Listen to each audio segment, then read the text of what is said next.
Good morning friends. अपन class start करें उससे पहले मैं आपको बताना चाहूंगा परसेंट की आज की अपनी ये लास्ट क्लास है। फिर भी आगे किसी बार क्वेश्चन में दिक्कत हो आप कमेंट बॉक्स में बताना, अपन एक दो क्लास और भी कर लेंगे। लेकिन अभी ये आज की क्लास थोड़ी सी बड़ी होने वाली है, आप जरूर देखना। और आज क्वेश्चन हम डायरेक्ट क्वेश्चन ही करेंगे। ये दो अपने कल दो क्वेश्चन मैंने आपको दिए थे, वो उनके आंसर आपने कमेंट बॉक्स में दिए और लगभग सभी के सही भी हैं। फिर भी अपन एक मिनट जल्दी देख लेते हैं इनको। पहला प्रश्न दिया हुआ, पहले 20% की वृद्धि करते हैं, फिर दोबारा 20% की वृद्धि करते हैं। तो 100 है, 100 से कितना हुआ 120, 120 में फिर 20% की वृद्धि करेंगे तो कितना हो जाएगा 144, 144 हो गया। मतलब कितनी वृद्धि हो गई 44% की। अब इसको वापस वहीं पे लाने के लिए वही संख्या प्राप्त करने कितने प्रतिशत कमी करनी होगी, तो उसके लिए अपन देखेंगे टोटल वृद्धि कितनी हुई है 44 की और कितने पर 100, इसमें 100 ऐड किया है, ये 144 में लिखा है यहाँ पे, यहाँ 100 प्लस वृद्धि लिखा है मैंने, ठीक है, जितनी वृद्धि हुई है। ऐसा कुछ अपने पहले किया था और परसेंट के लिए 100 इसको 100 करेंगे तो आपका आंसर आएगा वो 30/5, 30.9% अपना आ जाएगा, ठीक है। इसी प्रकार दूसरा प्रश्न है, दूसरा प्रश्न बिल्कुल सिंप्लीफिकेशन क्वेश्चन है। देखना, मासिक आय किसी 13,500 रुपए, उसका व्यय कितना है 9,000 रुपए। उसके बाद उसका क्या हुआ, उसके मासिक आय में कितनी वृद्धि हुई 14% की और व्यय के अंदर 60% की। सोल्व कैसा करना है, पहले इसके अंदर 14% की वृद्धि आपको दिखानी है, तो ये लगभग 15,000 के लगभग वृद्धि होगी इसमें। इसके बाद 9,000 है तो इसके अंदर 60% की वृद्धि करनी है, फिर वो दोनों का डिफरेंस करके परसेंट निकालना है, ठीक है। चलो आज की क्लास शुरू करते हैं। आज का अपना पहला क्वेश्चन क्या है, कौशल का मासिक वेतन का 12%। कितना कौशल का मासिक वेतन है उसका 12%। नंदिनी के मासिक वेतन के 16% के बराबर है और सुरेश का मासिक वेतन है वो नंदिनी के मासिक वेतन का आधा है। सुरेश का वार्षिक वेतन कितना है 1.08 लाख रुपए, मतलब 1,08,000 तो उसका मासिक वेतन है। तो बताओ कौशल का मासिक वेतन कितना है। सबसे पहले जैसे क्वेश्चन बोल रहे हैं वैसे वैसे लिखते हैं। कौशल के मासिक वेतन का कितना प्रतिशत है 12%। किसके बराबर है, जो नंदिनी है उसके 16% के बराबर। यही कह रहा है क्वेश्चन में। देखना इसको सोल्व करते हैं, ये 4 से ये 3 से, तो क्या हो गया, ये नंदिनी इसके 4 और 3 आ गया, यह आ गया, ठीक है। आगे प्रश्न में क्या कर रहे हैं, सुरेश का मासिक वेतन नंदिनी के मासिक वेतन का आधा है, तो सुरेश का मासिक वेतन है वो नंदिनी से कितना है आधा, ठीक है। आगे ये बता रहा है कि जो ये सुरेश है इसका मासिक वेतन कितना है 1.08 लाख, ठीक है। अब देखना अपन यहां से नंदिनी का वेतन निकाल सकते हैं, तो नंदिनी का वेतन निकालने के लिए क्या करेंगे, ये दो इधर मल्टीप्लाई हो जाएगा, वो है कितना 1,08,000 और गुणा 2, तो आगे देखेंगे 108 2 216 और 3 0, मतलब नंदिनी की जो आय वो कितनी हो गई 2,16,000। एक बार स्पेशल ध्यान रखना इस प्रश्न में, इसमें लास्ट में कौशल का मासिक वेतन पूछा है और दिया हुआ क्या है, जो सुरेश का दिया हुआ है 1.08 लाख वो वार्षिक वेतन है, तो यहाँ तो नंदिनी का आ रहा है वो भी कौन सा आ रहा है वार्षिक वेतन आ रहा है, ठीक है, ध्यान रखने वाली बात है। अब इसके अंदर देखो अपन, ये तो पहले एक क्वेश्चन आई थी, इसके अंदर अपन नंदिनी का जो वार्षिक वेतन है उसका मान रखेंगे और सोल्व करते हैं। देखो इसकी जगह क्या 2,16,000 4/3, ठीक है। इसको डिवाइड करते हैं 7 2 72,000 और मल्टीप्लाई 4 में 8 728 2,88,000 रुपए। ये किसका आ गया कौशल का, और अपन से कौशल का पूछा है, लेकिन पूछा कौन सा है मासिक वेतन और दिया हुआ कौन सा है वार्षिक वेतन, तो इसको डिवाइड से करेंगे 12 से, ठीक है, 12 4 48 24,000 रुपए। तो जो कौशल है उसका मासिक वेतन कितना है 24,000 रुपए, ठीक है। इसके अलावा देखो नेक्स्ट क्वेश्चन अपने दिया हुआ है, यदि टॉफी के भाव में 25% की कमी हो जाए, टॉफी के भाव में 25% की कमी हो जाए तो कोई बच्चा 1 रुपए में 2 टॉफी अधिक खरीद सकता है। तो बताओ 1 रुपए में वो कितनी टॉफी खरीद सकता है, 1 रुपए में कितनी टॉफी खरीद सकता है। ठीक है, ये प्रश्न है। अपन ने सेकंड क्लास में या थर्ड क्लास में अपन ने प्रश्न पढ़ा था कि चीनी के भाव में देखो प्रश्न वही आ रहे हैं, वो ही आएंगे, लेकिन लैंग्वेज थोड़ी हमको ऐसे लगती है कि यार ये कैसे होगा। तो आपको बता दूं मैं, अपन ने पूछा तीसरी क्लास के अंदर चीनी का क्वेश्चन क्या था जिसके भाव में इतनी कमी हो जाए तो कोई व्यक्ति 250 रुपए में या 200 रुपए में इतनी ग्राम चीनी अधिक खरीद सकता है। उसको अपन ने वैसे भी किया था और एक टिप से भी किया था। उसी प्रकार से ये प्रश्न और देखना, यदि टॉफी के भाव में 25% की कमी हो जाए तो कोई बच्चा 1 रुपए में 2 टॉफी अधिक खरीद सकता है। तो बताओ भाई 1 रुपए में कितनी टॉफी प्राप्त करेगा।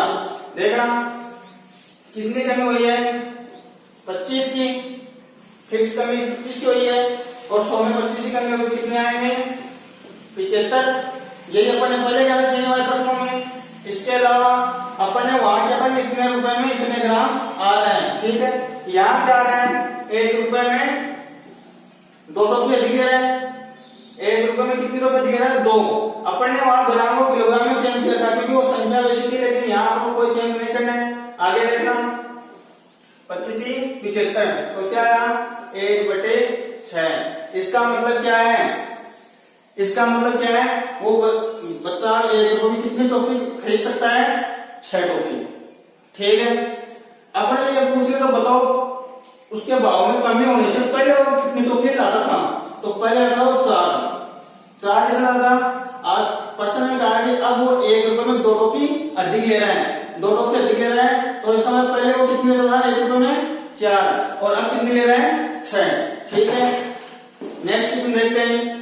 नेक्स्ट क्वेश्चन, किसी संख्या को 10% कम कर दिया गया है और उसके बाद उसको 10% की वृद्धि कर दी गई है। इस प्रकार प्राप्त संख्या और प्रारंभिक संख्या से कितनी कम प्राप्त हुई है, 50 कम प्राप्त हुई है। बिल्कुल इजी क्वेश्चन है, देखना इसको। कोई संख्या है, अक्षो संख्या मान लो, अक्षो संख्या है, उसको पहले 10% कम कर दिया, ये लो 10% कम कर दिया, फिर उसको क्या किया 10% की वृद्धि, 10% की वृद्धि। फिर जो संख्या प्राप्त हुई, इनका जो उत्तर प्राप्त हुआ वो पहले वाली संख्या से कितना कम हुआ है, 50 कम हुआ है, ये दिया हुआ है। तो पहले वाली संख्या क्या थी अक्ष, और उससे कितना कम प्राप्त हुआ है 50, 10 16 हो गया। देखो करते हैं इसको, इन दो से ये दो, ये आ गया 99 अक्ष और बटे में 100, और इधर क्या आ गया अक्ष माइनस 50, इसको उससे मल्टीप्लाई कर देंगे तो ये आ गया 99 अक्ष बराबर 100 अक्ष माइनस 5000। ठीक है, इसको इधर ले आएंगे तो क्या बचेगा, अक्ष का मान क्या आ गया 5000। आ गया समझ में। तो ध्यान रखने वाली बात है, जो भी क्वेश्चन आ रहे हैं उसी प्रकार के बस लैंग्वेज थोड़ी अलग होगी। तो अपन को सबसे पहले यही करना है, जो प्रश्न कह रहा है ना उसको सबसे पहले एक ही क्वेश्चन में लिख लो। जैसे अपन ने पिछले वाले क्वेश्चन में टोपी वाले में किया है या उससे पहले वाले क्वेश्चन में किया है, तो जो कह रहा है वो पहले लिख लो, उसके बाद बिल्कुल इजी है। ठीक है, नेक्स्ट क्वेश्चन देखते हैं। नेक्स्ट क्वेश्चन देखने से पहले मैं आपको बता दूं, अपन ने एक प्रकार का क्वेश्चन किया था। अब मैथ के अंदर लैंग्वेज का कितना फर्क है, कितना असर है, वो मैं आपको दो क्वेश्चन बताता हूँ। जैसे अपने पास कोई पर्सन है, अपने पास पर्सन है, जैसे कोई 2 लड़के हैं राम और श्याम। ठीक है, 2 पर्सन है राम और श्याम। इनमें जानना ये कह रहा है कि इसकी सैलरी, इसकी आय है वो इससे कितनी कम है 60, तो इसकी 40% कम है, 40% कम है किसकी, राम की। अब यहाँ पे 2 क्वेश्चन बनते हैं। पहला क्वेश्चन क्या पड़ेगा, पहले क्वेश्चन में वो आपको लास्ट में पर्सन को मैथ में लास्ट तक पढ़ना इसलिए जरूरी है कि लास्ट में आके पूछना क्या चाह रहा है उसका उत्तर आना चाहिए।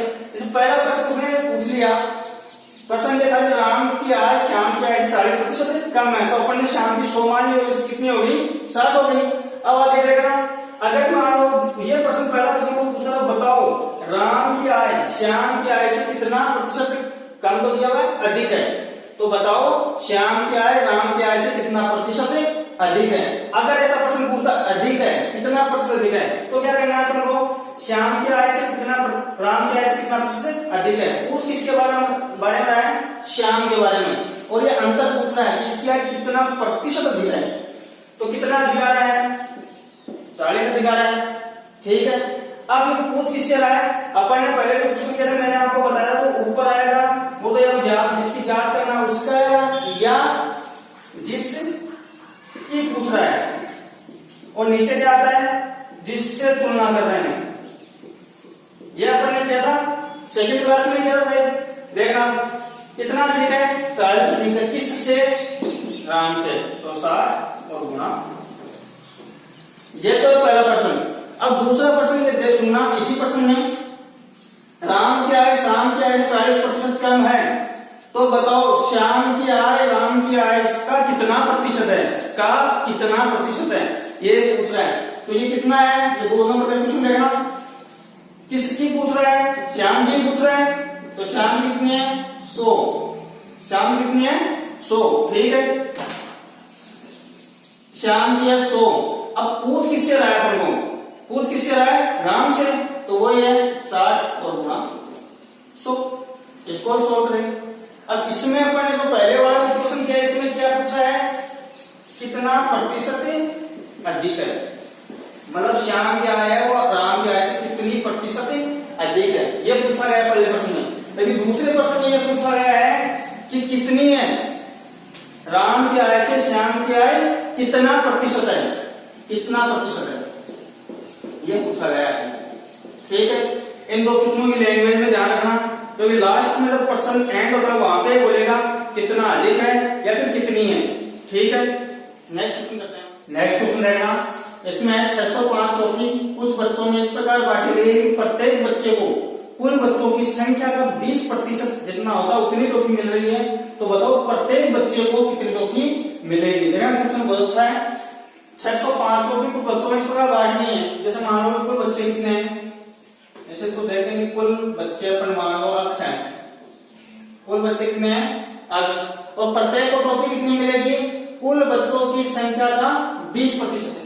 तो अपन देखते हैं प्रत्येक बच्चे को कितनी मिलती है, प्रत्येक बच्चे को टॉफी मिलेगी, वो कितनी मिलेगी, जो टोटल संख्या है उसके 20% के बराबर, जितने बच्चों की संख्या है उनके 20% के बराबर उन प्रत्येक बच्चे को टॉफी मिलेगी।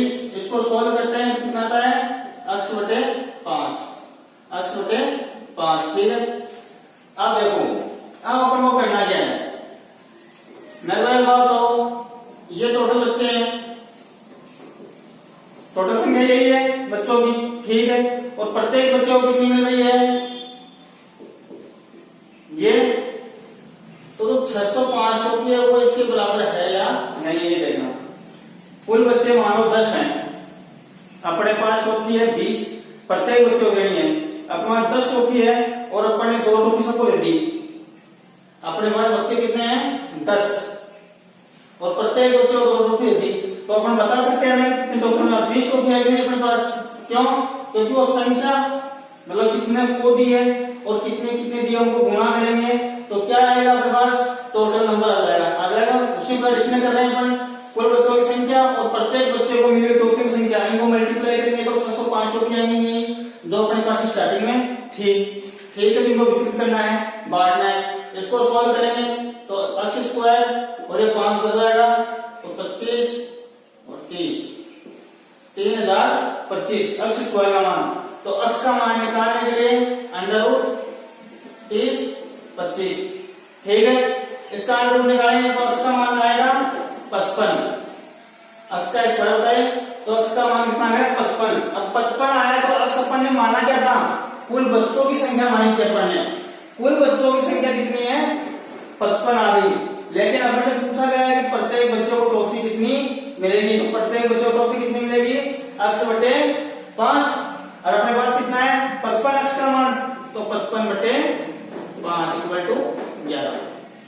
तो प्रत्येक बच्चे को है वो कितनी टॉफियां मिलेगी, 11 टॉफी। इसके अलावा नेक्स्ट क्वेश्चन देखना, किसी परीक्षा में लड़कियों का औसत प्राप्तांक, मतलब कोई परीक्षा जिसके अंदर लड़के और लड़कियां एक ही कक्षा के हैं, वो देखना। किसी परीक्षा में लड़कियों का औसत प्राप्तांक कितना दिया हुआ है 73, और लड़कों का जो औसत प्राप्तांक है वो कितना है 71, और उसके टोटल विद्यार्थी लड़कियों और लड़कियां मिला के हैं उनका औसत प्राप्तांक कितना है 71।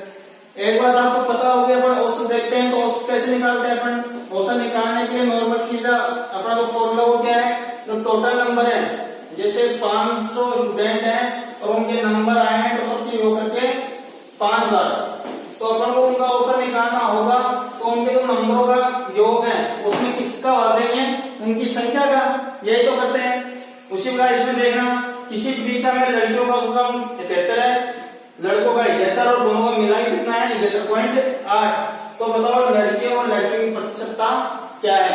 अपन 100 मानते हैं, यह मानते हैं पूरी कक्षा के अंदर बालक कितने हैं, वो कुल कितने हैं 100, जिनमें से लड़कियां कितनी मानते हैं अक्स, तो लड़के कितने बचे, लड़के कितने बचे 100 माइनस अक्स, समझ गए भाई। टोटल 100 है, उसमें से अक्स माना लड़के कितने अक्स है, लड़के कितने बचे 100 माइनस अक्स।